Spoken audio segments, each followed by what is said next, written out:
وسیق الذین کفروا الی جہنم زمرا، اور ہانک کر لے جائے جائیں گے کافر جہنم کی طرف گروہ در گروہ، گروہ در گروہ، ایک امت کے بعد دوسری امت، دوسری امت کے بعد تیسری امت، چلے آ رہے ہیں، اپنے اپنے لیڈر آگے آگے ان کے چلے آ رہے ہیں۔ جیسے ایک نقشہ کھنچ چکا ہے سورہ یونس میں کہ یہ فرعون جو ہے وہ اپنی قوم کے آگے آگے چلتا ہوا آئے گا اور وہ اپنی قوم کو لے جا کر جہنم کے گھاٹ پر اتار دے، فَأَوْرَدَهُمْ عَلَى النَّارِ، پہنچا دے گا جہنم کے گھاٹ پر۔ وَسِيقَ الَّذِينَ كَفَرُوا إِلَىٰ جَهَنَّمَ زُمَرًا حَتَّىٰ إِذَا جَاءُوهَا فُتِحَتْ أَبْوَابُهَا، یہاں تک کہ جب وہ وہاں پہنچ جائیں گے جہنم پر پھر اس کے دروازے کھولے جائیں گے۔ اذا جاؤها فتحت ابوابها،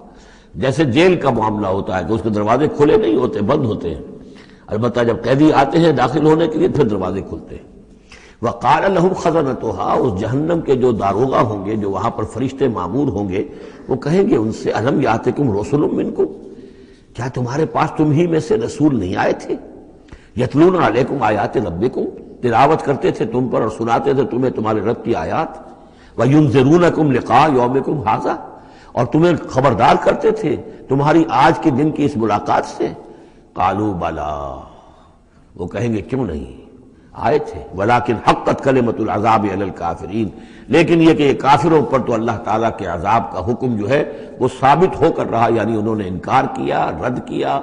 انہوں نے پہنچانے کا حق ادا کر دیا، انہوں نے کفر پر اڑے رہنے کا حق ادا کر دیا، نتیجہ یہ ہے کہ اب یہ مستحق ہو چکے ہیں عذاب کے۔